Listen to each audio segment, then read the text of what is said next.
Welcome, everybody, and welcome into the Takeup. Good afternoon. Today we have episode 109 Pricing Your Digitizing and the DAX Chicagoland Wrap Up. Sorry for the quick start there and the muting, but we are back on and working. Uh, Managed to get some extra stuff done for you guys before I started. I wanted to make this a better presentation when it started, so I actually have a few slides, some stuff to help us with, so we can discuss the wild and woolly world of pricing your digitizing. There's one of those things that is difficult to discuss and not everybody is going to be into. I know certainly that those of you who are into it for the artistry side of this thing, if you're into the craft side, you're probably not here to talk about pricing, but trust me, among those who digitize either within commercial establishments or for other people for commercial establishments, there is certainly an art to charging for digitizing and to pricing it correctly. And certainly there is something to be said for what we do in as far as communicating with the customer who owns the files and how we handle showing them what it costs for us to do the work. So in any case, we're going to get into that today. Also, we're going to talk a little bit about the DAX show and what happened there and what I learned for the DAX show. Kind of, there's definitely some interesting things going on there, some new and interesting movements as far as who's doing what and where and what the gist was for everybody, why they were interested, why they were there to learn, what was going on for everybody involved. So certainly, interesting times getting back to the DAX show. Uh, Having some discussions about embroidery, having discussions about honestly digitizing, bringing digitizing in house, getting more and more popular, uh, dealing with the problems of how to charge for things, how to make things happen, how to work out all these issues. It's certainly something that is not new, but it's something that we can talk about, will talk about, and handle today. By the way, if you are here right now, I would love for you to share with your friends, bring them all in, ask questions, share your experiences, and let's make everybody reciprocators and have them have the same discussion with us as we go. If you're on the replay squad, by all means, ask questions in the comments and join in. But yeah, very interesting topic to me, at least. Being an in-house digitizer, I've done several methods of pricing digitizing, and had lots of discussions with consumers out in the world and people who are consumers of embroidery on how they want to handle digitizing charges and how they handle kind of the concept of what digitizing is and what it means to everybody. In any case, let's go ahead and say hi to a couple of people who are here, and then we'll kind of get into it and discuss some of the things that are available. I will apologize. It looks like some of my promotions and stuff didn't go out, so some folks may not have heard of this. If you're jumping in now, you're jumping in late. Do not worry. We haven't gotten to the meat of this yet, and we will be talking about all of the ins and outs of making this thing work, the estimation, the pricing, and what are we doing with our clientele. All right, so let's talk to a couple people who are here. Cindy King, out in Texas. Good afternoon. She says, "Is it 5:30 yet?" No, not quite, but hopefully there's something having something to listen to will make your hours go a little quicker in this time. So hopefully you'll have something here to talk about. I know you charge out your digitizing work or you sub it out. I would love to know how you respond to your clients and tell them what things cost and how you pass on that cost. Or something we're going to talk about today. Also, Barb saying, "Hi, Eric." Hi, Barb. Happy to have you in. Frank from out in the UK, always a wonderful supporter. Frank, and out at his own trade shows, Printwear and Promotion, out in the UK going on. Got to see some reports from those folks and from Frank as I was out there. Got to talk to some of my old friends, and that was really fantastic. So that was cool. While I was out at my show, got to see some people out in the UK going to their own shows. Nice to see shows back running and people learning and talking about what's up and what's latest in technology, which is awesome. Justin Armenta, digitizer himself, somebody who I'm going to mention today, by the way, in the links list. We're going to talk about that. Happy Friday from Justin. Happy Friday to you. Happy to have you in for sure. Adelina is here and saying hello. Hello, Adelina. Happy to have you here as well. Ramona, who is also somebody who gets lots of education, does education, and is digitizing herself. Certainly, I'm sure she's got her own terms about how she's working with charging for people's, charging, digitizing, pricing it out. But she says, "Afternoon, Eric, I am in listen mode. Hey, get that work done." What do I say? You never have to apologize for making the needles move or for digitizers like us clicking on those nodes and making those stitches get set up right. Marta is also in from Texas. Hi, Marta. Happy to have you in. We'll go ahead and say hi to everybody else as they come in. Feel free to say what you want in the comments, derail me, ask me questions, and certainly ask for stories about my own time digitizing and pricing stuff out, because because certainly, like I said, I've been on all sides of this, both as an in-house digitizer, I've done that quite a lot. I've been an outsourced digitizer before. Certainly, I've done stock designs, and I've worked with, like I have said before, shop management software where I've helped people to work out how to charge for digitizing and quote digitizing in kind of that format of how quoting works and how these different ways of revealing the costs of it go to the customer. So we'll talk about that. Certainly, we're going to talk about how to do the charging itself, how we build up these things, but this is really about theory. I have to say, this is about theory. If you're expecting me to stop and tell you this is how many dollars, cents, pounds, whatever your particular native currency is, you should charge for your jobs, I'm not going to do that. And I know it's frustrating, but just like when I talk about pricing for embroidery, every shop is unique. There is nothing I can tell you from the middle of Albuquerque, New Mexico to say exactly what it costs for you to do work. I can't do that.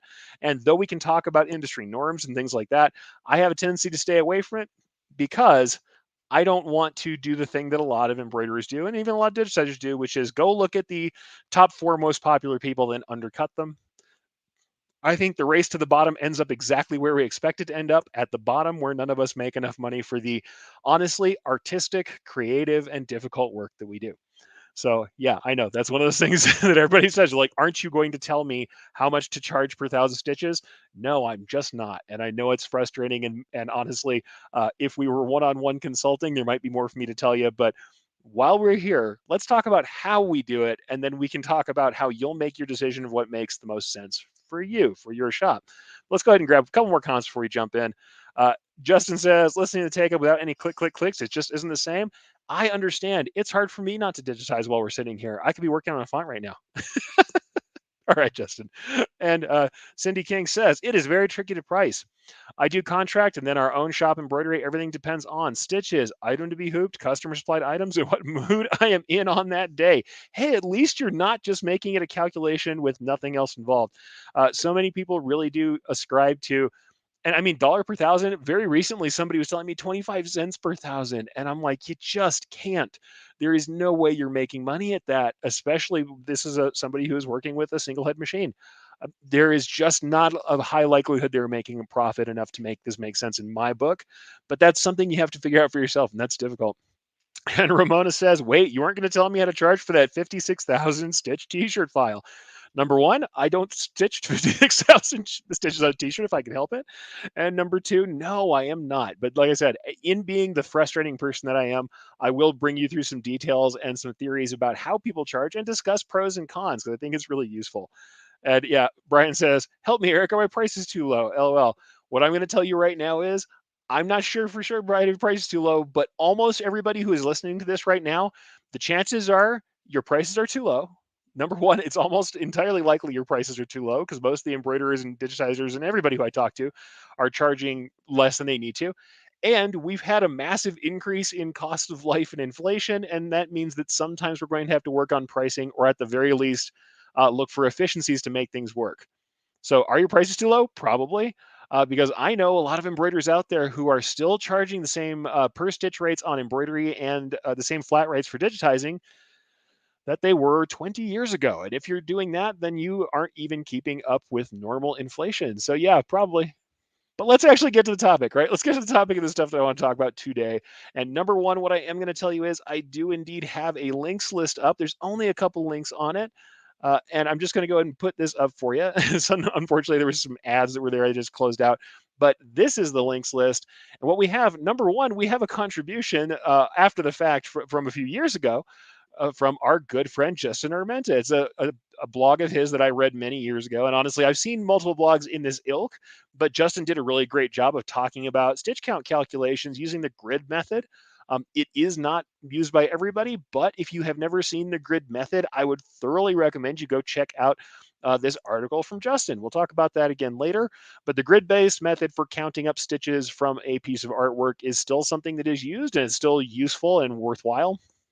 Might as well check out Justin's post on it because he is a good guy who is doing the work and getting out there and teaching. But yeah, it's a post from some years ago, but it's still worthwhile to check out. So that first one you might want to check out how to calculate stitch counts, estimating stitch counts from Justin Armenta, frequent listener and embroidery nerd. So yeah, check that out. Why not? I like that one, and I wanted to share that with all you guys.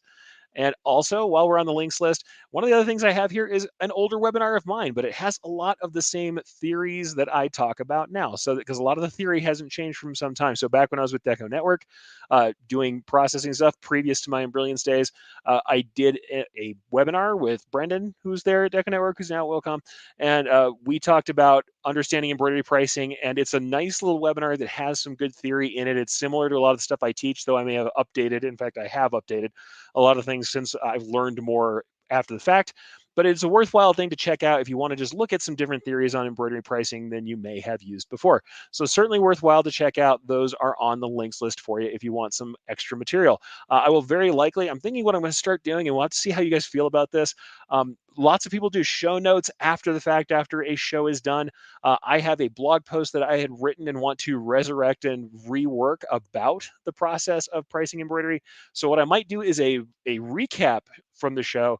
And if you guys want to check that out, that'll be over at ericcampbell.com, and that will be coming up hopefully this weekend. So we'll do a recap where we talk a little bit about this stuff. But that's what's on the links list. I will go ahead also and grab that and post that into the comments. So anybody who is live has a clickable link as you are here now. But like I always say, please contribute, jump in, let me know what you think. If you have concepts, if you have ways that you handle this differently, I am all about hearing them. Like I said, and I have said several times today, through the excellent Two Really Guys show I got to host this morning and the half, if you think you're done learning, then you should probably stop working this job. Everybody has something to learn every day, including me, and I would love to hear your methods for this. In any case, let's get on to it, right? We actually have some things that are interesting to discuss as far as dealing with digitizing, quoting and digitizing fees and the different methods that are around for that. And believe it or not, I've made you some new slides today. Usually I go over some stuff from previous classes that I've had. I actually made some new slides, some based on original classes and some based on the article that I was talking about, so that I could show you exactly what I'm talking about and have some talking points. But yeah, we're going to talk about dealing with digitizing, quoting, and digitizing fees. And I'm going to talk about three kind of pillars of how you can handle it, right? So whenever we talk about digitizing, like I said, the two things I'm going to say certainly before we get there actually is that we have two things we're dealing with: quoting and digitizing fees and how to handle that. And then we have the other thing, which is literally how to charge customers and how to reveal that as far as our invoices and how we discuss this with customers. So first, we're going to cover the first portion, which is just how to do quoting, how to handle our charging. And that's the stuff that I kind of have up already. That's this quoting and digitizing fees. We'll start there, go over these three methods. And once we get done with those three methods of kind of how we would quote a job or how we would charge a job and put this together, then we'll talk about some theories. That's something that I have talked about before when I discussed like file ownership, about how we would discuss it with a client and how we might actually deal with the fees that we've established. Whatever those fees are, however we calculate them, that's how we'll deal with that later. So it'll be more about the customer interaction side after that. But this first part is more about how we do quoting and digitizing. And throughout this, I'm probably going to talk a little bit about the things that showed up as far as different insights we had at the DAX show, because I was teaching new digitizers, and a lot of them were people who had either had a previous digitizer that became unreliable, someone who had someone kind of digitizing inside of a shop but wasn't doing a great job, and then they left the shop. They were there but didn't really teach anybody, didn't train, and didn't have anything left behind. So someone had to pick up the slack. Or we had some apprentices who are going to turn from doing some work some of the time to being either full in-house digitizers or doing more of the work so they could not only pick up slack, but be a little more agile and not have any problems with delays. So lots of stuff going on. A lot of it about being independent and being self-sufficient in your embroidery shop. Something that I've always loved as an in-house digitizer. You have to know, being in-house, that's something I have always really loved. But I know that you can also get that by having a good relationship with an outside digitizer, having also been an outside digitizer. If you have someone who's responsive and is, has the kind of time and the capacity to deal with you, you can have that with an outside digitizer. But I do see where we're starting to drive this desire for in-house digitizers based on some of the difficulties that are going on right now. So, like I said, interesting stuff that we can talk about as we're talking about this whole process of how we quote, digitizing, and how we deal with it. So these first estimates here, these are assuming you're doing digitizing yourself mostly. This is mostly for digitizers. Now, this also may be something you can discuss with digitizers as far as how they quote. But these are the kind of methods that I would use as an in-house digitizer and that I would kind of discuss and recommend. So when we're talking about dealing with digitizing, talking about quoting and digitizing fees, these are the three methods I'd like to cover at least for today. Are there other methods? Surely there's other ways to handle it, but these are the methods that I'm considering right now. Number one, uh, quoting by stitch count. So we are quoting by the stitch count that we estimate for our design. We're going to quote someone as to how many stitches we think are going to be in the design itself, and with a normal rate, we're going to handle that. We're just going to go ahead and charge via a normalized rate. May or may not have, you know, some sort of other calculus involved, but it's generally going to be a standard rate per thousand stitches of some kind. The second version of this is a flat rate. Flat rate, like I said, we're going to discuss these all in more detail. Flat rate generally tends to be something that's based on rough area or sizes or application sizes. So we're talking about left chest, jacket back. Sometimes you'll have something different for a front, so like a sweatshirt front or a yoke or a sleeve. Often it's fairly the same, but like caps, left chest and backs are pretty common, especially the left chest back kind of split. That's something that you see pretty frequently for flat rates. This is charging one rate for whatever comes in, often bricked by size, but it isn't always. It isn't always divided by size, but commonly it can be. So flat rates, whatever they come in with, if you've got a relative size, you say that's what it's going to cost and you handle it that way. The third one is complexity. And in that case, it is an estimate of it's an estimate of the amount of work you have to do on the design. Now, certainly, it's also an estimated amount of time that a design will take. How long will it literally take me? How much effort will I have to put in order to make this design happen?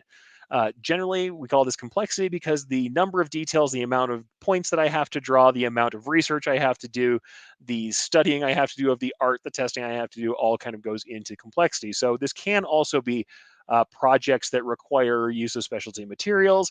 It can be something that where the art itself isn't super complex, but frequently when we're talking about charging by complexity, what the estimate is based on is how much detail is involved there, how much difficulty we think we're going to have in the drawing of the design and the setup of the design. I think there is something to be said for specialty materials, research, artistic interpretation, other things that might take extra time.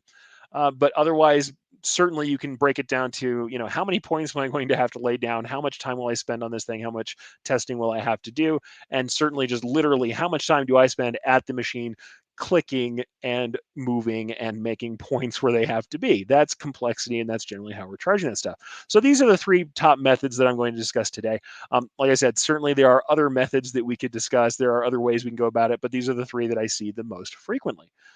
Aside from, of course, something that I'll talk later, which is complete loss leader, where you don't calculate it. And we'll talk about that in a moment. But certainly, these are the three when we're going to quote a digitizing fee, when we're going to charge someone directly for something. These are the three that I see the most frequently. So let's go ahead and go on from there and discuss the three types, right? Let's go pros, cons, and the rest. And I'm going to pull myself out of the frame so I'm not covering stuff up. But this is kind of how I see this, right? So this is stitch count. Pretty common way to handle things. Charging by stitch count is certainly something that is done fairly frequently, and of course it tracks really well with embroidery. But when we're charging by stitch count, this means that we're going to take a rate per thousand stitches generally, and we're going to charge based on that estimate for our digitized design. And honestly, pros and cons are pretty simple on this. I don't think it'll take a lot of time to discuss, but this is what I see the pros and cons. And often this still has to do with customer interaction.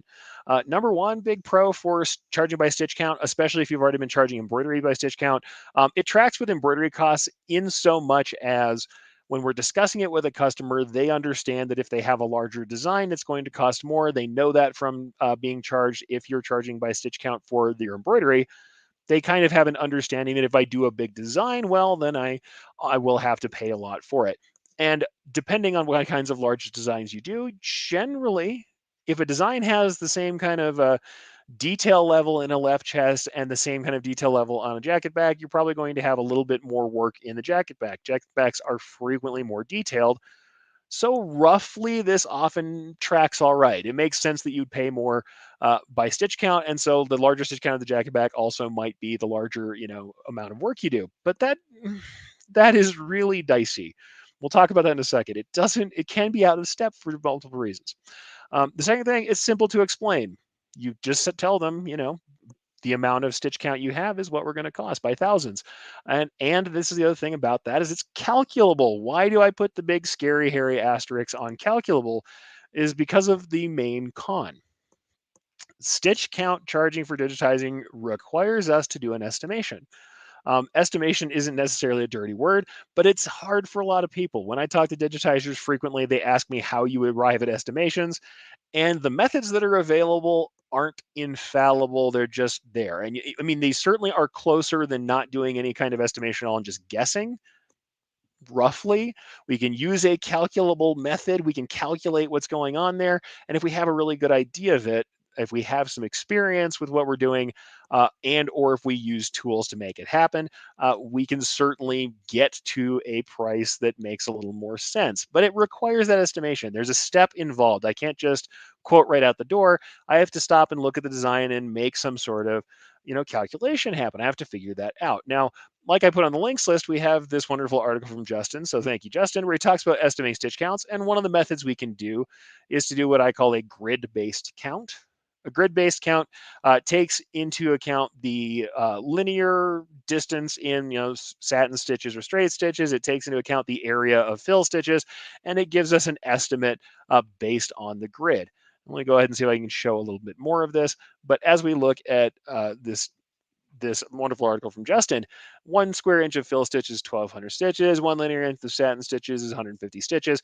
And like I said, these kind of calculations can help us, and we lay a grid on top of the art, and then we can count up either with a, like I said, we can do this in our software with a grid or guideline that's based in the software, or old school, what people used to do is literally print something off its size and have, a clear sheet with the grid on it and count it. And I knew people who were doing this with like quilt rulers back in the day. It is just the way you can handle it, and you can also then measure along the lines of stitching that are on by linear inch. It's just one of those things you can do. Letter counts as well as part of it. Suffice it to say, you get an idea about the actual stitch counts with this. Um, this is not a bad thing to do, but it takes time. Like I said, this is a good way to handle things. You can estimate from that. It takes time. I know certainly when I've done estimations based on stitch count, one of the things that I will occasionally do is literally just look at other designs that are very similar to it that I've already done.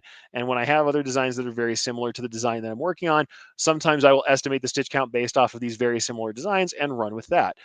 The other way that people estimate now pretty frequently is to use estimating tools.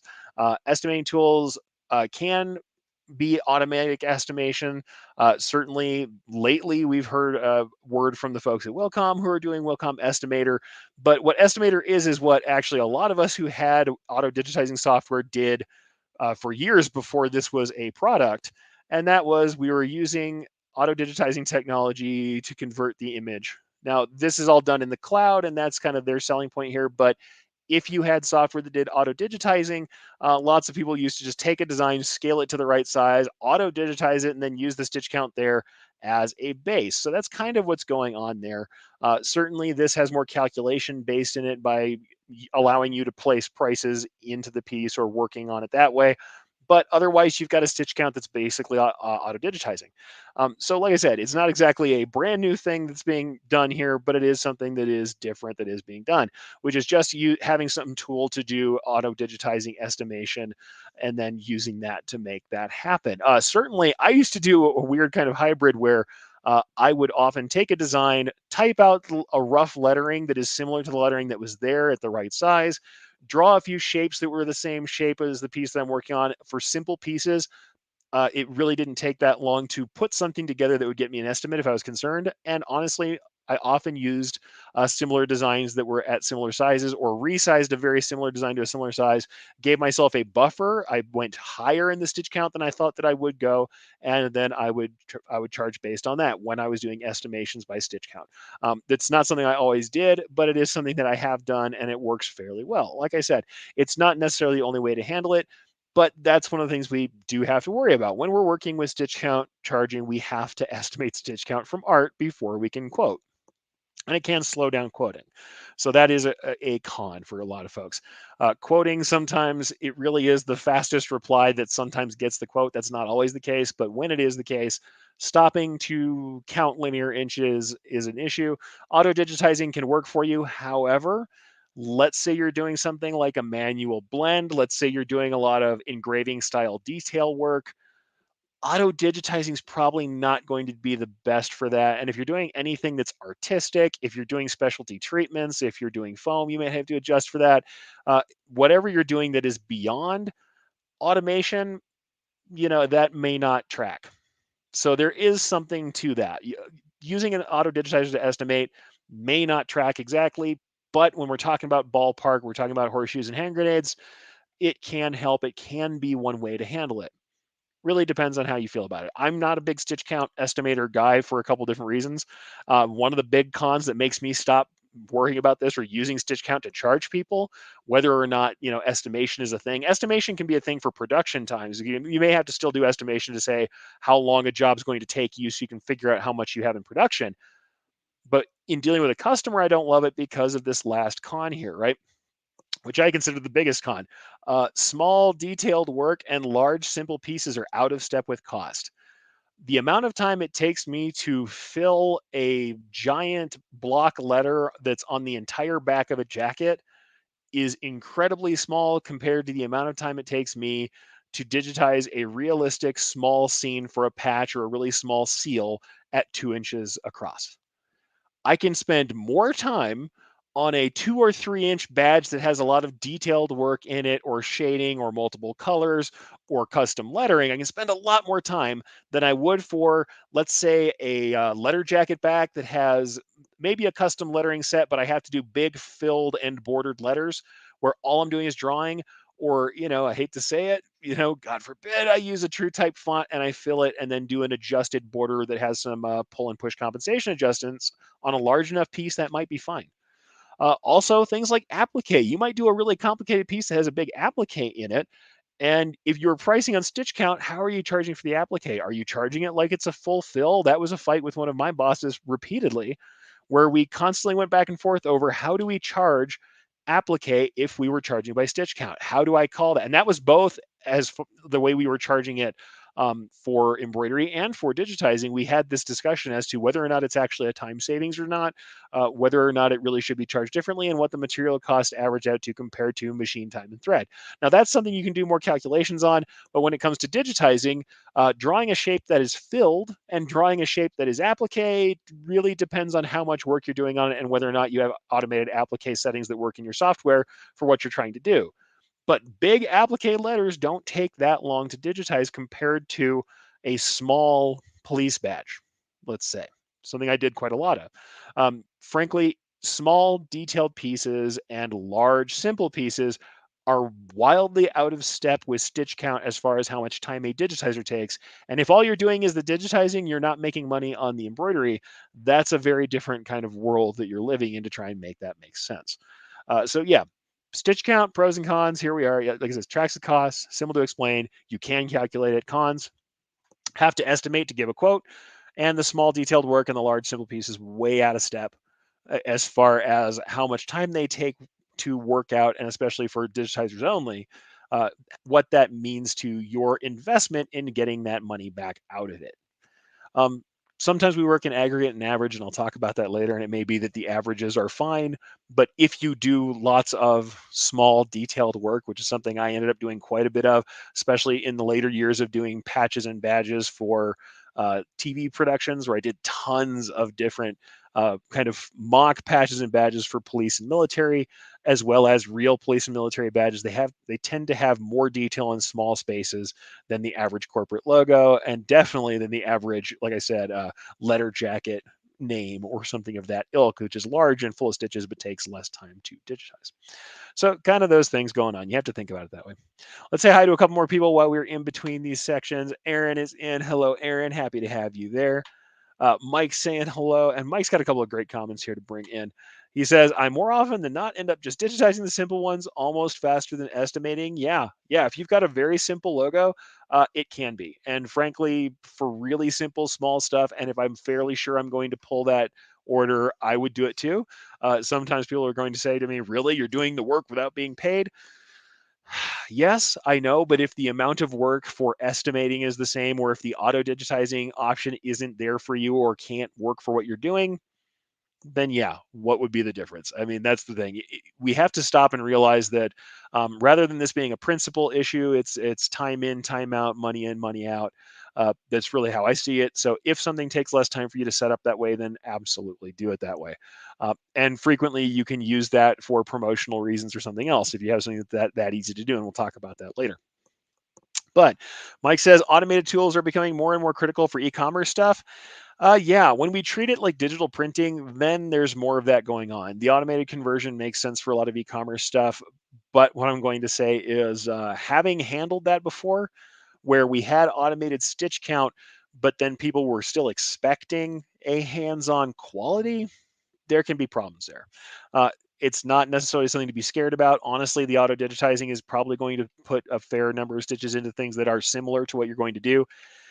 And if you're like me or you listen to me and have any truck with the kind of things I've been recommending to all you folks as far as your digitizing goes, you have a light hand. You're trying not to put incredible amounts of density into things and you're using structural underlay rather than just more density to get your coverage. If you do that, your stitch counts may actually be lighter than the auto digitized versions, especially on simple stuff.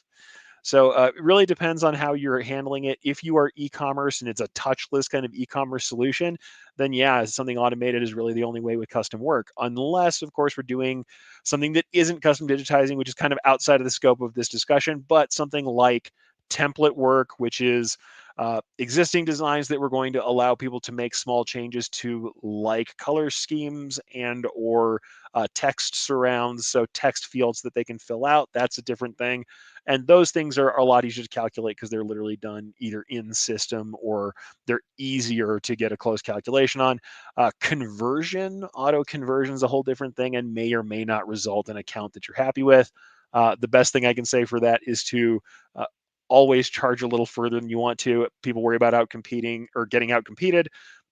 We're in that kind of place where I think it's better to be a little bit on the wrong side of that one most of the time if you know what you have into it.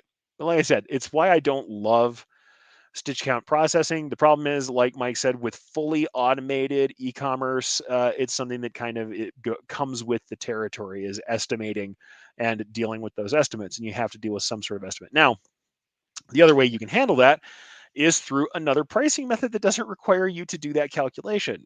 The estimation is still important for charging by stitch count with embroidery, but you can also not do that. Just the same way as digitizing is charged in different ways, you can certainly charge your embroidery different ways. You can cost your embroidery different ways, including something similar to this flat rate. So we're going to talk about this in the digitizing context, but believe me, I've seen flat rate happen and work fairly well in the decoration space too, especially if you are very clear with kind of putting gates up, putting boundaries up as to what you are willing to do and what the flat rate covers.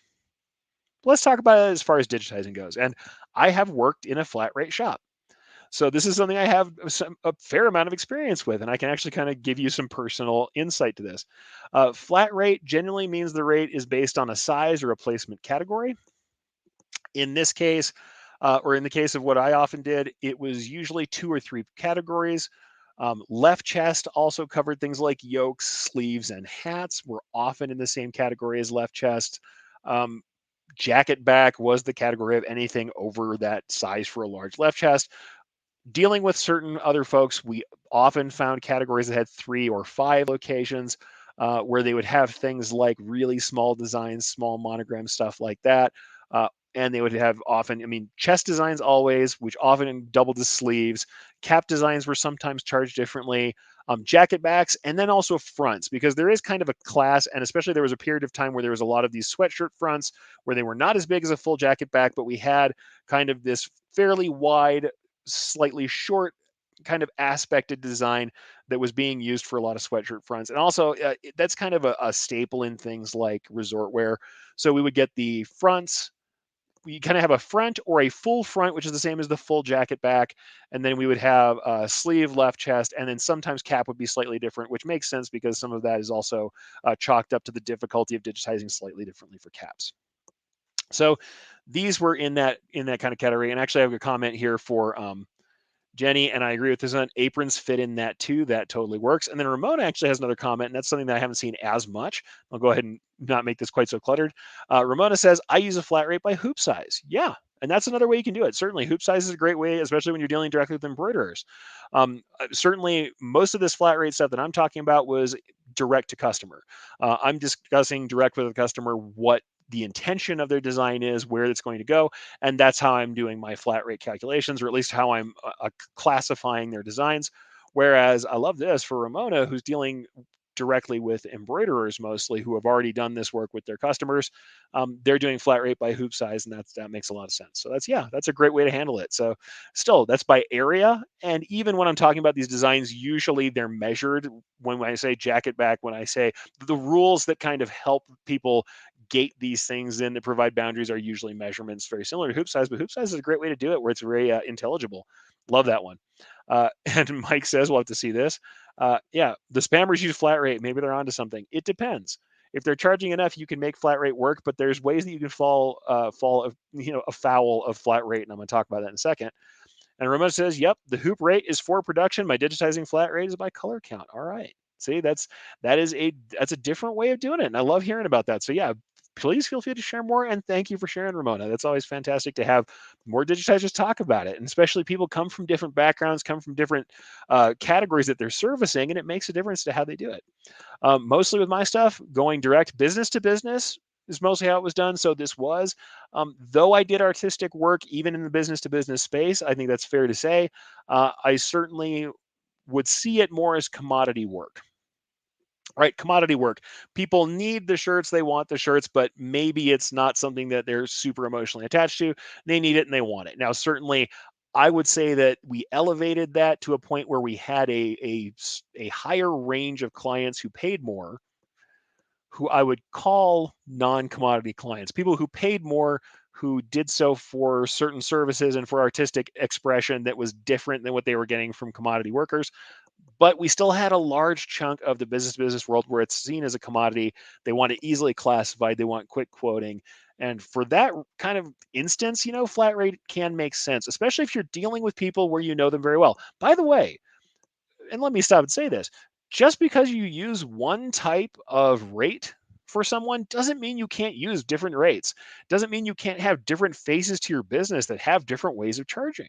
If you have a business to business setup and you know about what people do, and the customers tend to have very simple artwork, and you show them examples of what is available, you can do either flat rate or hybrid flat rate pricing with them. We'll talk about that again in a second. Um, and still come out on top, especially if you know that the kind of people who are doing uniforming, let's say, aren't going to bring you super detailed, crazy logos. It'd be a very different thing if you're doing work for, say, motorcycle clubs, if you're doing resort wear, if you're doing fashion. It really can change from one to the other. And honestly, like I say with e-commerce, your business does not have to have the same face or the same branding to everybody that it deals with. Just a thought. If you're an overall digitizer, then yes, you have to be a little more upfront with all these things. As someone digitizing in-house for an embroidery business, just like your embroidery business can have different faces, so can your rates for digitizing. So it's something to think about. At least it's worthwhile to understand all the different methods. But like I said, this is how we kind of handled it in a lot of my shops, that were flat rate based on size replacement categories, something that was easy to explain to the customer. And like I said, pros, really simple to explain. You come in, you want a left chest, right chest, and I tell you, okay, left chest, right chest, those are this many dollars, and here you go, out the door with you. You are good to go. I can quote you immediately. So that's the easiest thing. Immediate quoting off the top. And in fact, if they already know your rates, as long as they're within those rates, they know what they're getting ahead of time. Aside from the fact that you're going to talk about stitch count or however else you're going to quote. Now, like I said, you could also be doing flat rate decorations, which means that your customers very, very much don't need a quote. They need to call you, and the quote is almost entirely immediate. So these are very customer friendly ways to handle things. You got a left chest, it costs this. You got a jacket bag, it costs this. And even with what Ramona says, charging by hoop, the hoop size. All right, you got a 15 centimeter hoop. It costs this. That's something that's fairly easy for people to understand. If the design fits inside this hoop, this is what it costs.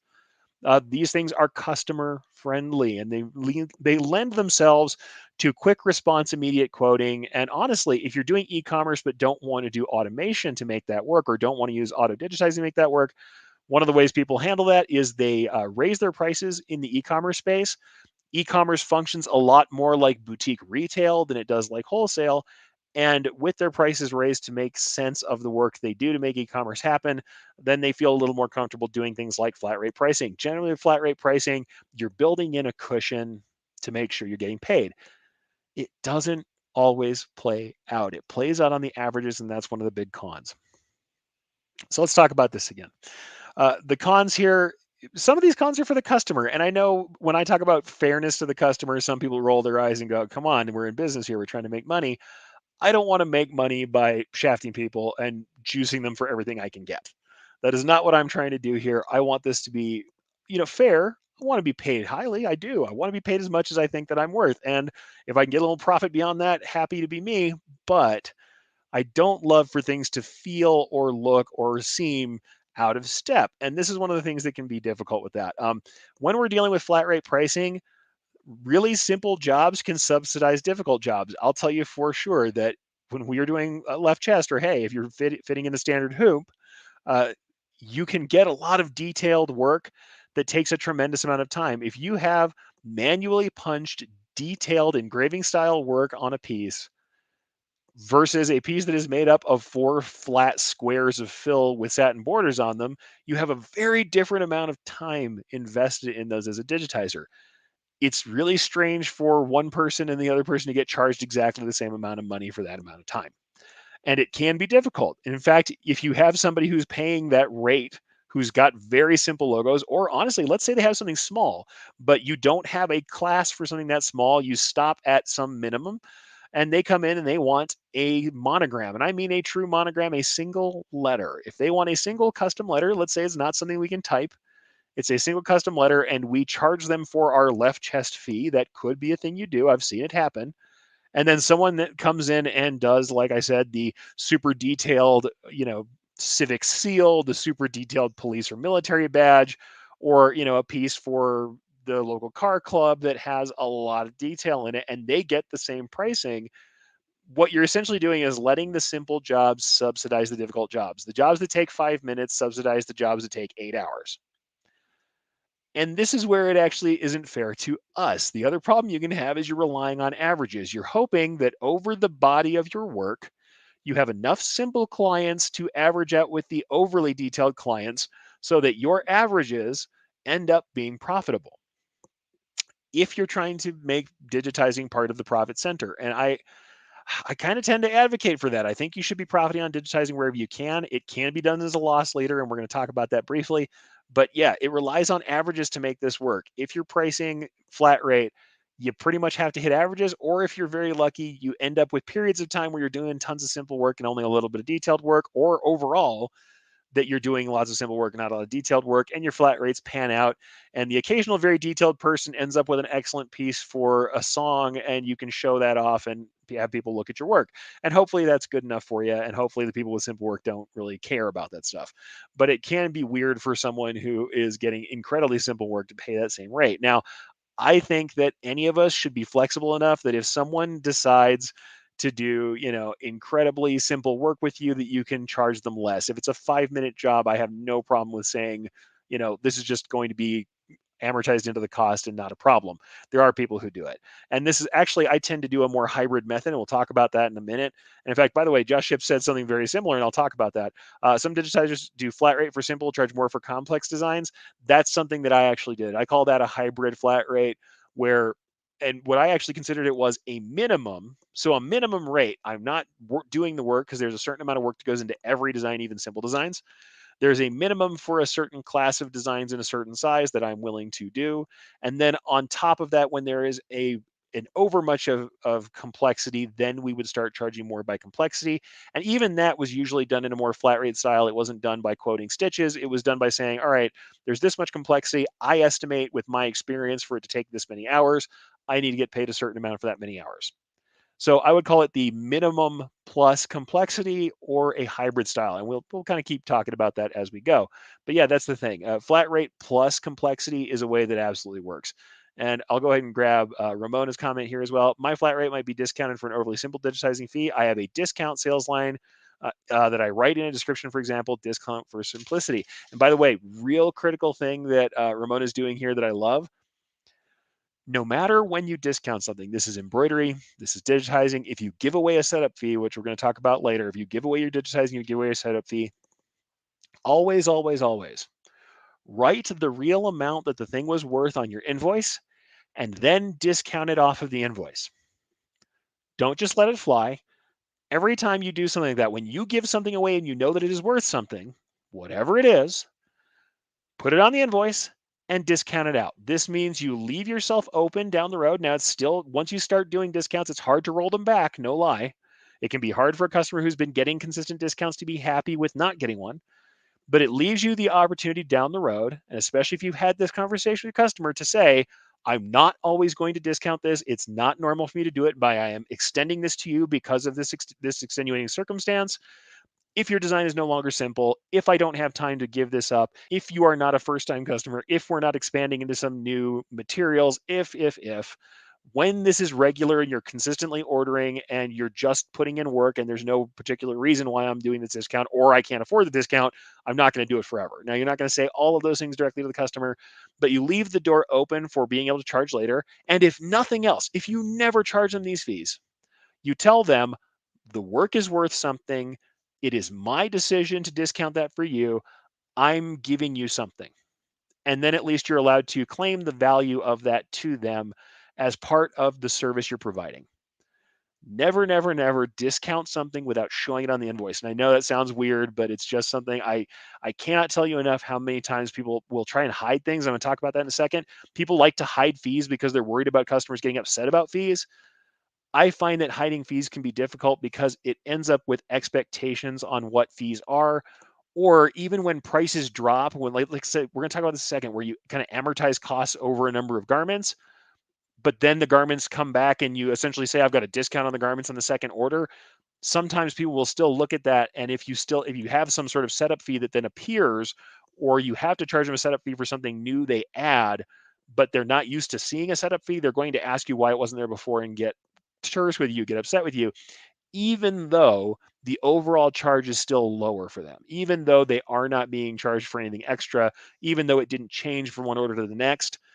Playing with how you show that can cause you some difficulty. So it depends, really depends. And I'm going to go ahead and grab a couple more comments before I finish out into the next section here. Mike says, yes, don't just make it invisible. Ensure that value is conveyed, even if it's not charged. 100%. People cannot tell what is valuable and worthwhile to you or what takes your time if you don't tell them. We are the experts. They are not. They don't know what time things take. They do not understand how much work we do. They're not digitizers. They're not embroiderers. They're not screen printers. They're not any of this. If they are, maybe they understand, but honestly, sometimes they're the worst clients because they think they can do it faster, better, cheaper than we can sometimes. But certainly, always put your value out there and let people know what you're doing for them. But it is by your grace that you decide, by your generosity, that you decide to remove that cost. Put it on the invoice and take it back off. Seriously, I cannot tell you that often enough. And seriously, even though people like to hide setup costs for simplicity's sake, I love that. I love the idea of making sure people know what's going on. Ramona says, I tell them the boss said I could discount it. I'm the boss. Absolutely. Go for it. And Daryl says, word. Yes, man. Word. That's the way it goes. Marta says, and here's a question, and I'll go ahead and put this out real quickly, and we'll have this discussion again later. Do digitizers typically test sew every design? If so, how is the machine stitch time with supplies covered? Yes, I do. Certainly I do. I always did, but I also charged enough to make that make sense. And I'm just going to say that. As easy as that is, I didn't charge so little that I couldn't put it on a machine. If I can't put it on a machine, I'm probably not doing the fullness of my job. It's not everybody. Lots of digitizers will allow their customers to do the testing, and that is fine. I would assume that that's part of how that structure goes for them. For me, especially as an in-house digitizer, of course I'm testing things. Very different world than some other digitizers who aren't in-house. However, I always calculated into the costs and I did a sample sew out. That is just me. Lots do, some don't. Really depends on how you feel about it. If you're doing it, you should be adding that cost into your fees. I think that's the case. Whether or not it is supplies based or it's time based, and it should really be both. The time it takes for you to stitch stuff out and the supplies you have should be factored into your digitizing. You're going to find that a lot of overseas digitizers or a lot of digitizers doing, Fiverr digitizers are not doing that.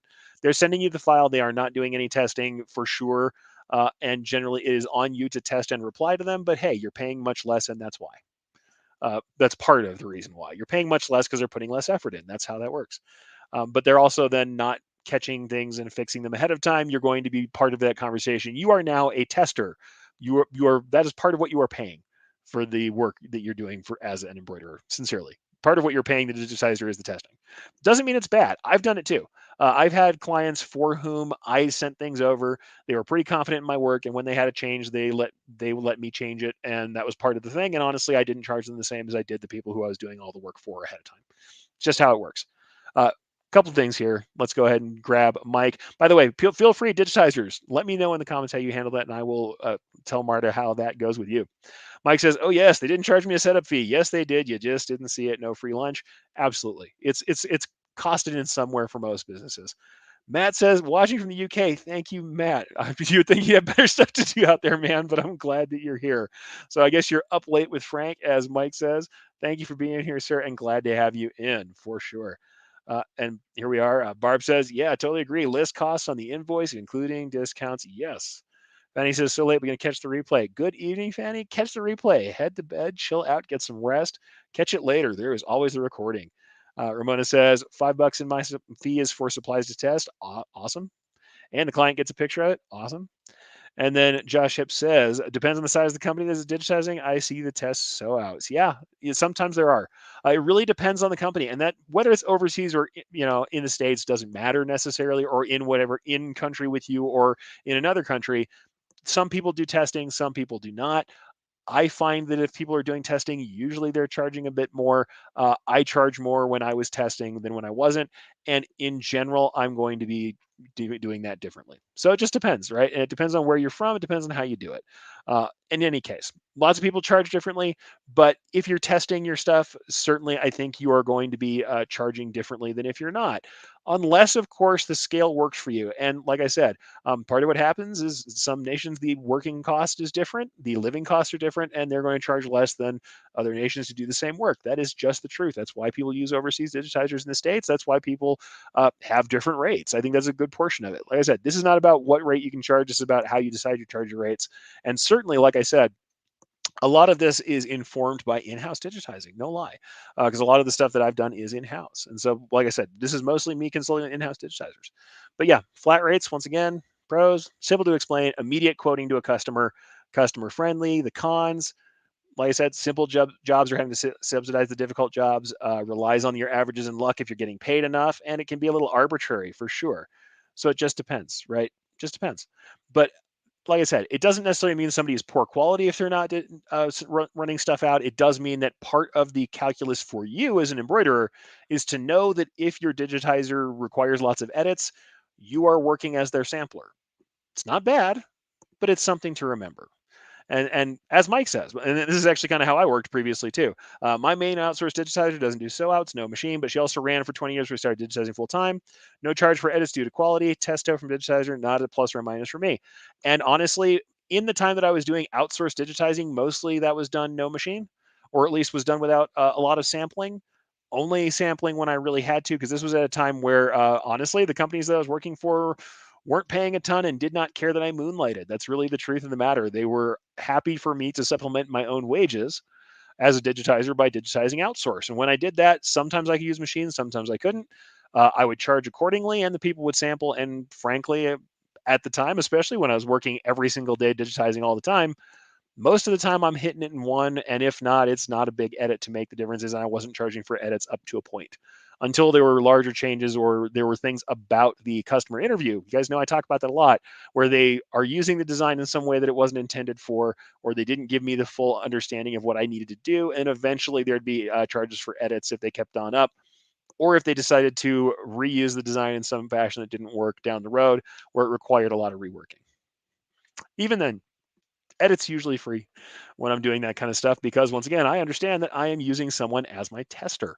And if you're in-house, you usually have operators doing your tests for you, and you are not tying up your digitizing time to do that. So that was flat rate. Let's talk briefly about the last kind of section. We may not get into the customer stuff. We've talked about it on the shop before or on the show before. We might do a very brief run through the kind of customer interaction side of this, but I will at least get you onto the last section of these three kind of ways that we can do charging. And it just depends. Let's talk about this. So we have dealing with digitizing via complexity. So it really depends a lot on what's going on here. Complexity can be one of the most, I guess, fair ways to handle digitizing. At least it is something that is time based, so this rate is based on the relative complexity and or the time spent, right? It really depends on what's going on with how you are charging this stuff out and kind of how your skill level is. And actually I want to bring in a comment here. Josh has got a comment that I want to talk about briefly. um, Experience outsourced digitizing companies really depends on the customer to test before putting on application. Machines and human errors play a factor for edits. Absolutely, there's always a chance for editing. There's always a chance for editing. What I would say is when we're talking in-house, then yeah, we're sampling all the time for in-house. We're not going straight to garments. When we're talking about working on something where there's some difficulty, some artistic license that has to be taken, some interpretation that's different. As you guys know, a lot of stuff that I did was developing different ways to embroider for clients that were looking for something different than your standard embroidery. That kind of stuff requires testing, even if it's not on their machines, because I'm going to have to do some testing to make sure we're on the right track for treatments, textures, use of materials. So that can be a little different too. And then, yes, certainly, Jaw's right in this one. Once we get down to the point of them doing the work on their own materials, there's still going to be editing very likely to be done. But I would say that I would probably still do testing on my own for anything where I'm looking to make differences happen or work for that. It really just depends. And, that's just how it really depends what you're doing. It depends the kind of work you're doing. I would say you don't have to test for everything. Like I said, it's not a quality issue. It's not saying one digitizer is better than another. It is saying, remember that if you have a digitizer that realistically is consistently giving you multiple edits per file, you are working for them to do that testing. And I think there's something fair to say about that. Usually that means you've got a digitizer who doesn't have as much experience as you need. And if they're very, very inexpensive, then that might be an issue for you. It just really depends. So, like I said, it depends on how you're coming about it. It depends on what value you're getting out of it and what you're paying to get into it. Like, it's not a quality judgment thing. I tend to feel more comfortable with a digitizer who's going to run a machine at some point. But very much like Mike said, you've got somebody with 20 years experience under their belt. They might not need to run everything and they can be pretty reliably sure what they're going to do and what's going to turn out. So yeah, it really depends on the company. And absolutely, Josh, right, there is a point at which the person on the other end, you may have to work with them on their execution, make sure they're doing the same things with you, and there's testing involved. Most digitizers are going to do some editing. This doesn't mean just because you run something out ahead of time you won't do editing. Lots of the digitizers we know and love run out samples and send pictures of the samples out and still have to do an edit once it gets to the final result. So yeah, I'm not saying that it's bad for you to run something and then have to do an edit. That's not bad. Very much more to the point that if you have a digitizer where you're constantly doing a lot of editing and sampling, that's really a digitizer issue you may want to talk with them about. And part of why you're not paying more, especially if you're keeping them around because they're a discount rate for you, part of why you're keeping them around may be that you are doing some of that work for them. That the cost that you're saying is cheaper for you. You need to make sure you're factoring in the amount of time you spend in communication with them and the time you spend sampling for them. I guess that's really what it is. It's about what it costs you as an embroiderer. I guess that's the thing. When I advocate for making sure we have good relationships, it doesn't mean you can't have an inexpensive embroiderer that isn't great. There are great inexpensive embroiderers out there for sure, or digitizers out there for sure. It's more that if you are keeping a digitizer just because they're inexpensive, despite the fact that it's difficult and you're doing a lot of sampling, you might want to check into your own time spent, the amount of time communicating with someone, the amount of time stitching to make sure you're actually getting the value you think you are. But I'll leave it at that. But that's the thing. Yeah, for sure. And Josh says all digitizers run machines for many years first. And I'll say this, you can digitize well without necessarily having tons of years of experience, but the digitizers who get it, who are quick to understand how the materials all come together and how machines work. In my book, the ones who get it easiest and fastest are the ones who were operators, either first or during the point that they're learning digitizing. So, like I said, Nothing against people who do it inexpensively, especially when scales are different and costs are different around the world. What I will say is I've seen people and talked to people who tell me, I have a great digitizer, he's really cheap. On the fifth time, he gets it every time. And that's one of the ones where I'm like, all right, by the time you do 5 edits, by the time you go back and forth for 3 or 4 days, great digitizer is probably not what I would put on that. I'd be like, why are they great and what value are you actually getting? Doesn't mean that digitizer is something you just necessarily throw out. It might be that you use that person for less detailed stuff. And if you got something that's critical that has to be done now and has to be done right and has a bunch of detail, you might look to someone else who might not be as cheap, but might get it on the first hit. Very much like someone like Mike Scott, who's got some experience under the belt. But let's go ahead and get back to complexity real quickly and kind of finish that out. We'll see if we go too much into bonus time for the rest of this stuff, the kind of customer interaction part of it. But let's talk about at least the pricing portion of it while we're here. So we're talking about complexity, right? So this is our rate based on relative complexity or time spent. We can kind of think of this as charging for time. It may or may not be a direct relation, and you might also have to charge for complexity and then hopefully get to a point as a digitizer where you take less and less time to work on complex pieces. Depends on that, how that works. But your pros and cons are thus. Pros on this, it considers the actual production time you're spending. Time is opportunity cost as well as just time. The time that you spend is time you can't spend on something else. If something takes more time, it should cost more because you can't do anything else while you're doing it. I mean, it is an opportunity cost. It's something you have to handle. I think that's well worth thinking about. It considers your actual production time. And if you have more complexity, it is generally going to take you more time to make something work. Certainly, there are certain things that look complex and aren't that hard to do. Most of the time, if the shapes are more complicated, if the details are higher or finer, if there are gradients, if there are color blends, if there is shading, if there are lots of little shapes and pieces that have to go together and register, you're going to take more time to put those things together. It's just how it is. So it considers actual production time and you factor that into how much you're charging. It's usually calculated in such a way that you can put in hourly profit. If I know I take this much time, I know that that time costs me this much, as part of the opportunity or literally running my machinery, whatever I'm doing. And honestly, that's a little bit harder than the embroidery side of things. But, if you know what it costs to keep you in a building and keep everything running and keep your basic amount of wage, like I always say, factor yourself in as an employee in the case that you'll eventually hire an employee to do the work that you do. If you cover all of that, you can also decide that I want to be making this much more for development, for profit, for growth, according to my plans for the business of digitizing or for the channel of digitizing. So if we do that, then we can add hourly profit in, and it's easier to kind of say, all right, I'm making what I need to, the minimum to maintain myself as a digitizer and to maintain the digitizing channel, the digitizing profit channel in my job, in my work, in my business. And then I want to add profit on top of that. That's a little easier to do if you're calculating by complexity. And as much as it may be a little difficult for the people who are super, into detailed designs, it's fair to clients. If someone comes in with a simple letter piece, even if it's large, the digitizing shouldn't cost that much because it's something we can knock out very quickly. And then people who come in with simple pieces are, at least not having your time spent. It's accurate. They understand that they're not going to pay a lot if their design is simple. And those designs get out of the way. You can move those through your system and get to a more complex design that is worth more money by the hour for you. I mean, honestly, complexity is one of those ones that tends to be fairly even across hour to hour the amount of work you do because it really is just literally how much time you spend. Honestly, as we get into this, I think that there is a value above this. If you're someone who's creative, you're someone who is a problem solver, I think there's pricing by value, which is beyond this. It looks more like flat rate, or at least it can be complexity plus. It can be that profit. It can be the trust that someone has in you that you're paying for or that they are paying for, and that's great.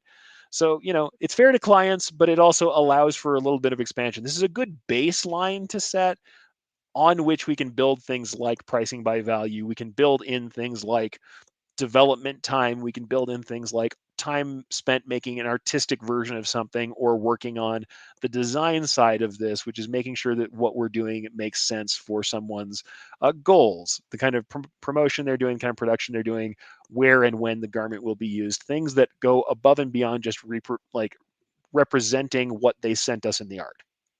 But these are kind of the pros. It's fair, considers production time, calculate an hourly profit, and there we are. Cons on this, it usually relies on some experience or analogous similar designs for us to make the call.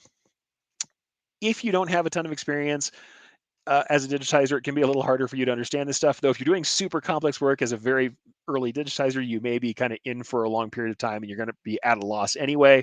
Because if you charge for the amount of time it takes for you as a slower new digitizer to do a piece versus someone who is an expert digitizer who's a little faster, who's a little quicker at making decisions, you're probably going to price yourself out a little bit and for quality that may or may not be commensurate with the piece. So there are some issues there. Like I said at the very bottom of this one, speed and specialties can differ on this one.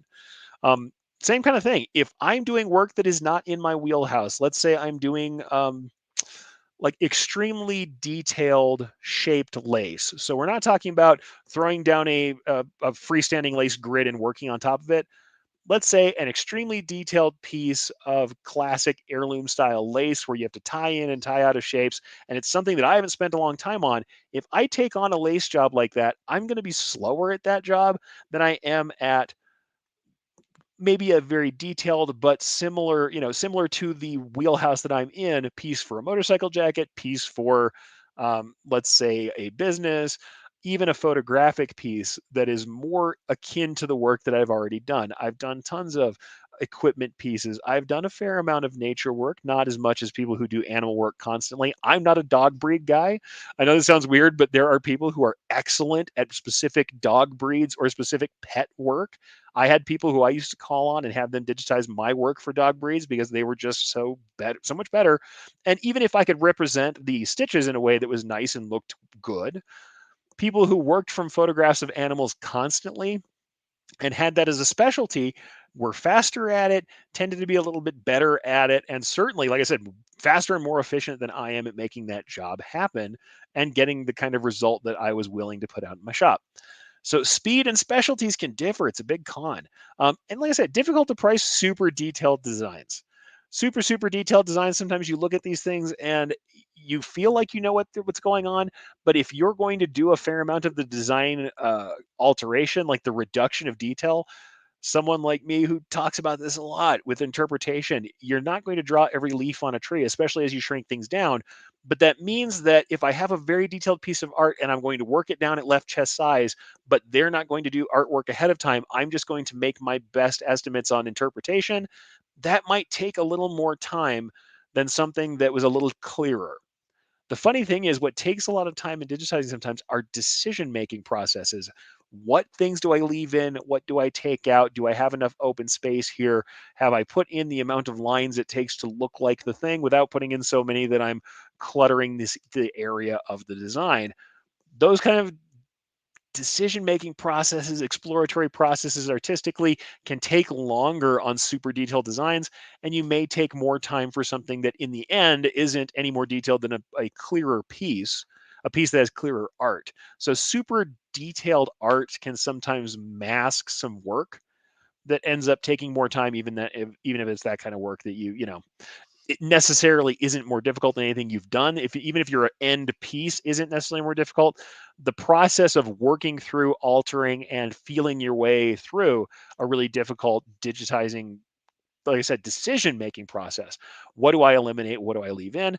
That can cause issues. That can cause issues. And it can make you spend more time on a piece than you expect to. And also, some of this is expectation. You have expectations, and if your experience doesn't go into a certain segment of work and you think you can do it quickly, you can price it according to what you think you can do quickly and end up, just having to eat it because you end up taking twice as much time as you thought you did. Now, on the average, and I'd say with all of these pricing methods, on the average is really where we work. Sometimes we'll take less time than we expect, sometimes we'll take more time than we expect. And if on the average we're making money, we're doing all right as digitizers. But this one at least is a little bit more calculable. Now, for me, my best bet for most of these, is to do what I called a hybrid model earlier. And that really is a flat rate minimum with an additional cost for complex work that was usually calculated in the scale of complexity where I'm saying, all right, flat rate minimum covers a certain amount of hours of work. But if I'm under those hours of work, I'm still going to take that minimum rate. Like there's a certain amount of money it takes for me to touch a design at all. Once I'm past that, if I see that I'm egregiously past it, if I'm a little bit past it, no big deal. I'm going to calculate that into my averages. I'm not going to worry about most normal designs. If you come in and what I have now is the Sistine Chapel to reproduce, then I'm going to look at that and say that's a tremendous amount of design work. I'm going to price that by complexity. It's going to cause issues. It's just the way it's going to be. But let's go ahead and grab a couple people and see how they feel about this stuff. Um, Mike says, this is what I do. Minimum 1 hour, estimate the time and charge for that. Then it's up to me to either do it faster or slower, depending on how much my kids bug me. 100%. That is kind of what I'm talking about. Minimum time. And actually, this is a very common way to handle redraws in vector art. Certainly in the print side of businesses that I've been in. Art minimums with an hourly fee above that. That is a very similar thing. And like I said, it's very much like what I'm talking about with this flat rate minimum plus complexity. I think that's something that we can talk about. Certainly, though I love what Mike says. Or if I outsourced it, I round it up to the nearest $10. Absolutely. Here's the other thing too. If you outsource digitizing, you're doing your charges here. You still should charge something for the amount of conversation that it takes. Also, I'm going to assume, and I think it's fair to assume, most embroiderers are going to use their experience with embroidery to make recommendations and deal with the back and forth that we have to do with our digitizers. That's labor. It should be figured in somewhere. So yeah, there's nothing wrong with charging for the back and forth, and also your expertise in helping get the best embroidered result from a digitizer. That's fair. I think that's fair, and honestly, that's something we should think about. Ramona says, dogs, cats, and horses, not me. Yeah, I'm not big on it. When I do them, they tend to be a little more graphic. They tend to be a little more abstract. I've done some realistic stuff, but you'll find that I'm not a every single hair, every single part of the fur or pelt digitizer. I tend to be someone who gets a texture in the best way that I can without spending that much time. That's just the truth. I do animals.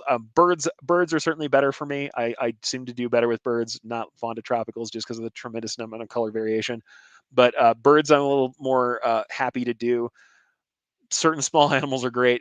Dog breeds, I just don't love doing, and pets I don't love doing because it's not my wheelhouse. And people are incredibly emotionally attached to them, and they will pick out little details. So because I was lucky enough at the time that I was doing this all the time to have someone who was very, very tuned into the pet and also the show market, and I know some lovely people now who do this work too. People who do the show market, that stuff's wonderful. That's what I'm talking about. Those people are living in it. It's a niche for them. They understand it. They're around animals all the time. They're visually kind of connected to it. They have an understanding of the stitches it takes to represent those animals, and they're very keen on getting details right.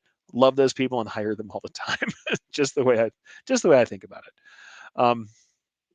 And Jeff says, I dislike doing animals. I know who to go to and I need one. Similar for me too, really. It's not my favorite thing to do. Have I done a fair amount of it? Absolutely, I have.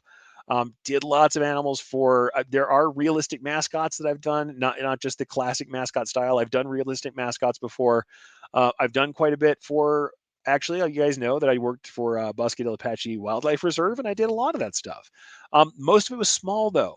Wasn't big jacket backs, wasn't really large pieces. They were hats, patches, small pieces where the small details mattered, but it wasn't the kind of work you have to do, like I said, let's say a realistic jacket back with a dog bust, like from the neck up. That kind of stuff, I am with you, Jeff. I would rather let someone else do it who's great at it and pay them what they're worth. Absolutely. Doesn't mean anything bad about us as digitizers, I don't think, but it does certainly mean that specialty is different. It changes what we would charge for stuff. Um, Jeff says, I'm about 4 hours into this left chest design. I've got a lot of 8 hour left chests under my belt. I often took a long time on a lot of detailed work, but we also got paid a lot for it. So hey, depends on how you feel about that stuff. I've got a fair amount of those under my belt as well. And in the flat rate arena where I worked the most, I will say, we did have simple designs that helped to subsidize that. Over the overall cost, we had that working. It worked all right. But just depends. Uh, Ramona says over 12 colors, starts at 15 advanced, first 4 hours plus 20 for additional 15 minutes. Yeah, laying it all out there. Thank you, Ramona. And Mike says, if you need motorcycle parts shaped like burritos, I got a guy. Everybody has different stuff to do, like I said. Ramona also says, I don't like doing artwork presented by the artist that always comes with the statement, this is mine. As a person that is not the artist, I will see something differently than they do. And the artist is always accepting of that. I've done a lot of work with artists and I've had an okay time with it. I've had an okay time with it because I've done a fair amount of work with people who are bringing in original art. I will say that I think it should be charged higher than people who are coming in with a corporate logo because in general, because it tends to be more detailed and there tends to be more input from those folks. They want to really get into the colors, they want to get into the interpretation. Um, I have been lucky, I will say this. I haven't had a lot of people who come in and are just hateful, don't like what I've done. Funny enough, it was some of the simplest art that I've done for people where that happened because they just were not keen on what embroidery looked like, to be honest with you. They didn't really feel like embroidery should look like embroidery. The results I was getting were, I would think, at the very least, commensurate with decent embroidery, if not excellent. I'm not saying everything I've ever done is excellent. I would not say that whatsoever. I've done middle of the road work for sure. But some of the worst people I've had working on that stuff actually were people with very simple art who were more into their brand and just wanted more out of what they were putting out there. It's like their art really wasn't representing what they actually wanted, but what they brought us, we weren't going to redesign all of their stuff. That is difficult. That is certainly difficult. And I'll say, certainly, there are people who are difficult to please. Like Ramona says, I use the wrong shade of blue and that line needs a bit more curve. That's always hard, especially when people are looking at digital previews before you get to the embroidery stage. And especially if you're going to hand it off to them and they're going to put the thread in. I'm like, there is a point where I'm like, use the shade of blue that makes sense to you. And also, yeah, Jeff says this line isn't sharp enough. Please edit. This goes along with what I always say about straight stitches and manual stitches. Dark on light is fine. Light on dark, I hate doing unless someone forces me, and I always show them an example first because someone will come to me and say, this looks stitchy, and I just hate it. I hate it with a passion because the first thing I want to do, and if you've been in class with me, you've seen me do this, you grit your teeth and you're like, it's made of stitches. Of course it looks stitchy. But you swallow that down and go, I get it. The line looks a little broken. If we can make the design bigger, then I can use a satin stitch here. I can use some other stitch type that looks better. But texture is going to be in embroidery. And there are certainly people where I've just told them, what you want is a print. If you want more, if you want more thickness on that print, we can talk about high density prints. We can talk about, these days now we have things like Stalls and Pen Emblem put out either Penflex or the other Stalls materials where they have molded heat press designs. They have things that have texture but are fully printed, that have that sit up high on the garment, or people will use flocking prints. If you just want something thicker than a normal print but it has to have full print capacity and full color representation, then digital heat press materials that are on thick material of some kind or that are molded are better for you. I'm not always as fond of the plastic badge, but there is a part of this that causes problems. And same thing when they don't understand materials. Ramona certainly says that something that I've dealt with many, many times, especially dealing with patches. And there's another one on me that drives me crazy. Okay, I'm stitching on heavy canvas. The edge isn't smooth. Yeah, the material will sometimes cause needle deflection. You're going to have to use sharps, and even then, it's not going to be perfect. It's thousands of little threads we jammed through a stack of materials. It's just not going to be perfect. The line isn't ink, it'll never be ink, and that's okay. And honestly, print on a really rough canvas and see if the edge is perfect on that compared to on something smoother. No, and that's the other big one is patches. I have digitized patches for people who are running them themselves, and invariably they want a patch that is stiff, and they think stiff means coarser material. The material itself should start stiff, and that's how patches are stiff. And so they would use coarser, more thickly, woven material. And these dense, coarse materials, cotton duck canvas is a big one. Drives me nuts. Drives me nuts. It causes quite a bit of issue with me because I'm just like, all right, we're doing super fine details. Sometimes they want to run 60 weight threads, super fine details on incredibly coarse materials that are causing needle deflection, and where the texture is interfering with the design. I'm like, Go look at a commercially made patch. They're made by and large on some sort of polyester twill or some other material like that that's fairly fine grained. It will have an applied layer of buckram or crinoline or something, or it has an applied layer of heat seal or heat adhesive that thickens and stiffens the patch. It's not the material itself, and you're tearing up all your details with the material you're running on. Constant problem is something you have to deal with. But that's the communication stuff we have to talk about. Like I said, I'm not going to get into. We originally had some more stuff on the slide deck here. I was going to talk about file ownership and revealing fees. We have talked about that before. I will probably get to it on another episode. I think we're going to kind of cut it short here and just say, honestly, when we're dealing with costs and pricing, the other thing I want you to remember is that this is not just a matter of calculation. People pay you for the experience that you bring. They pay you for your creativity. They pay you for their trust in your abilities. And we should realize the value we bring and get paid for that. That's always a little fuzzy. It cannot be necessarily calculated like a stitch count or like an estimate, but it's something we should remind ourselves is part of the labor we bring. If you're someone who is doing research, if you're someone who is studying, if you're here listening to me, if you're out learning, if you're out taking classes at a trade show and you're getting better and you're learning how to render things in a better way, and they are coming to you because they don't like what someone else is doing, you should be paid for the expertise that you're building up and for refining your skill. They don't pay for the 10 minutes you spent doing the job. They pay for the 20 years it took you to get that good. I mean, that's one of those things you hear over and over in stories, and I think it's fair. And also, if you're providing value to them, like helping them select the right art, helping them figure out what product is best for them, helping them come up with a product line for their retail store, those are all kinds of labor and expertise that are part of the value we have as, and also when we're talking about things like art and interpretation as digitizers, that really is unique to us understanding our medium and providing that understanding to the customer. So don't discount that. Very much like I said earlier, put on everything you're going to discount on your invoice. Put something on before you discount it and make sure they see the value.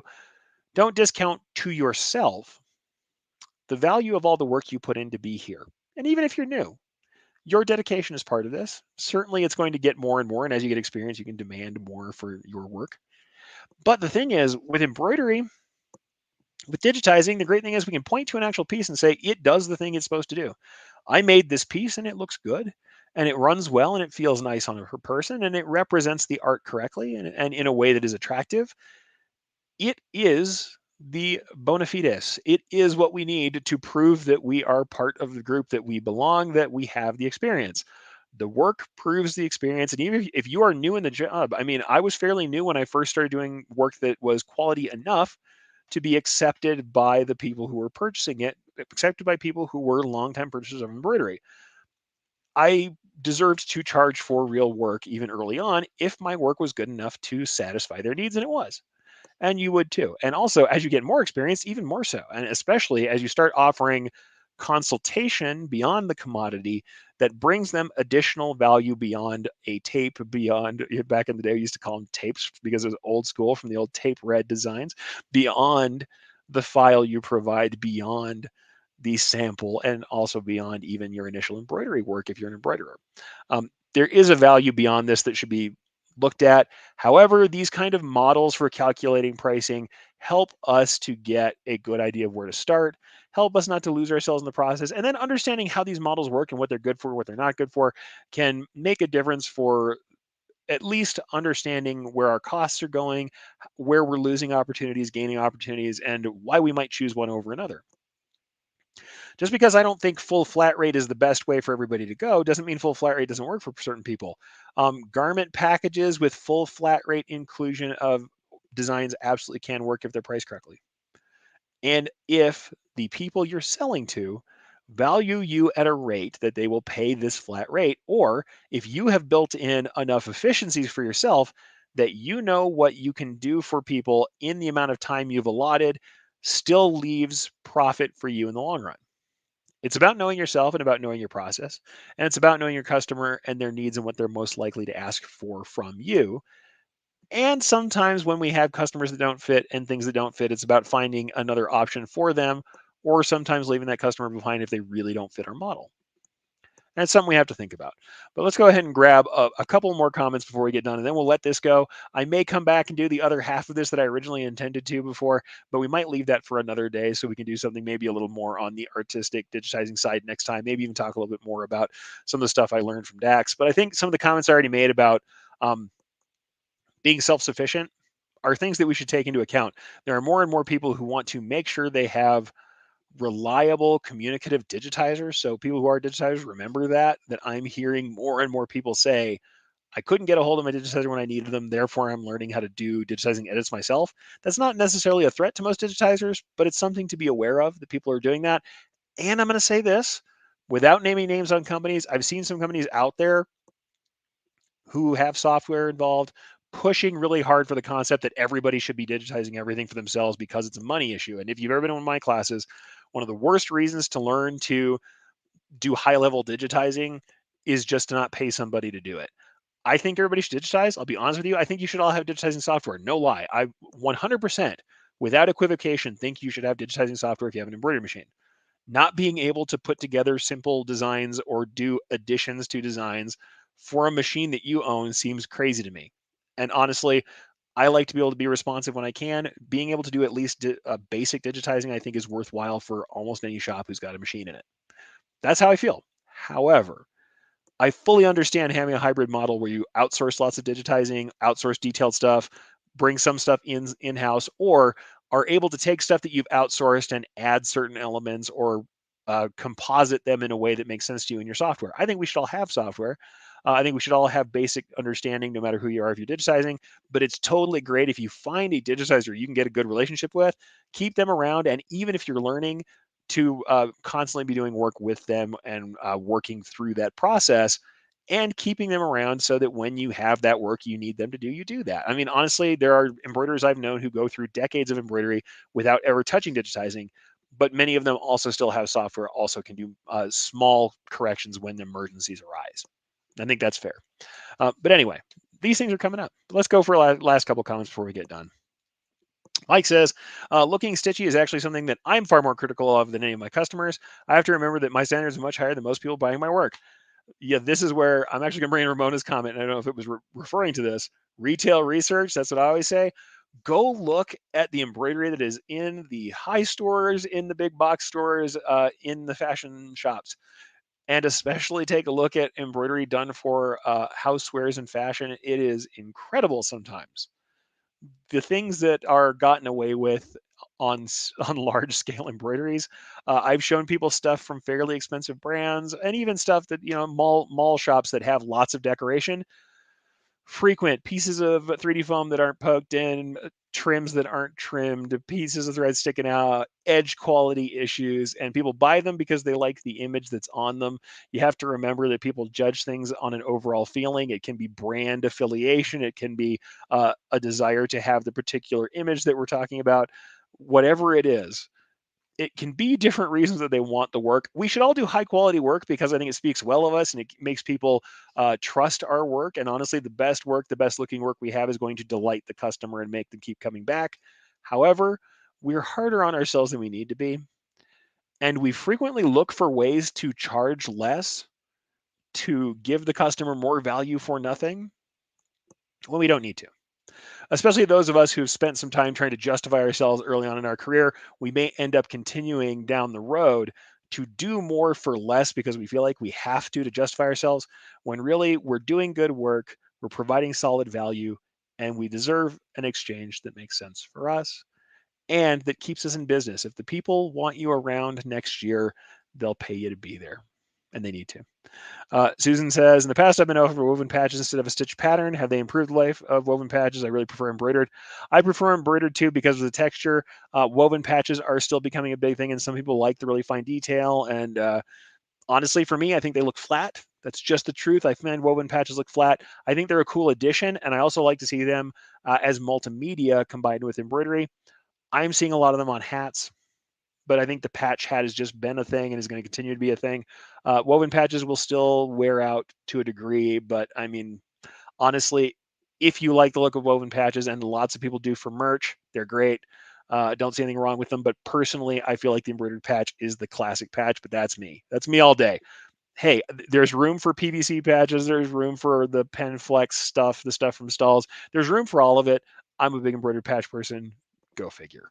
Uh, and then the last one here. Josh says, "Why do you think I go shopping with the wife? I assume I do window shopping on embroidery work. 100%. Best way to get inspired for embroidery is to look at a lot of embroidery.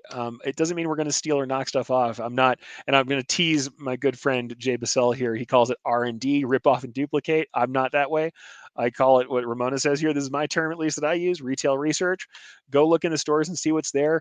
Mix things up and remix, and you can learn a lot. Also, sometimes you feel bad about work that you're putting out, and you go see work that costs a lot more than what you're charging shirt for shirt. I mean, you'd be surprised what a generic, non-specific decoration, something that is not made for a specific client, because it's with a brand that's desirable, or just because it's on a shirt that's nice, that's branded, that's in a department store, what it will bring. You'll be shocked if you think about the prices you're charging as an embroiderer, the prices you're charging as digitizer, versus what's being charged for this work. And especially when you see work that's not that great. Now, I'm going to say, sometimes you get out there. I've been in a shop where I was just humbled, where I've gone to a shop and I've seen work that was very good. And sometimes that very good work will stop you and go, man, okay, that's somebody working at scale and the work is very good. I need to go back to the lab and work. But hey, that's inspiration too.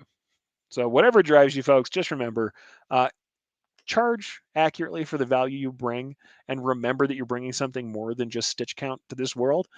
You are spending the limited years, days, hours of your life doing this for people. Make sure that they are giving you what you are worth to do it. But as you do that, remember to take time to care what the customer needs and care about them in general. That care will spell its way out into better relationships with them, better understanding of what they need. And honestly, when that trust is built, more value for you and the ability for you to reach out to them and get the help you need from them while you are helping them reach their goals. That's all good stuff. And if I don't say it enough, put those discounts on those invoices. Mark up what everything's worth and then discount it after the fact. Don't hide those fees. Don't hide your value.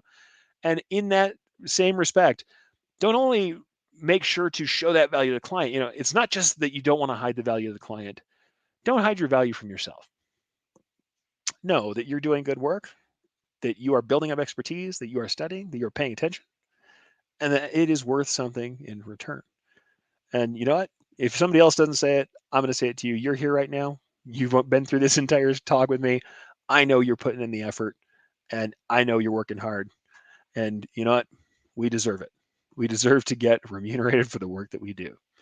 All right, folks. So get out there, get inspired, and I cannot wait to see you guys again next week.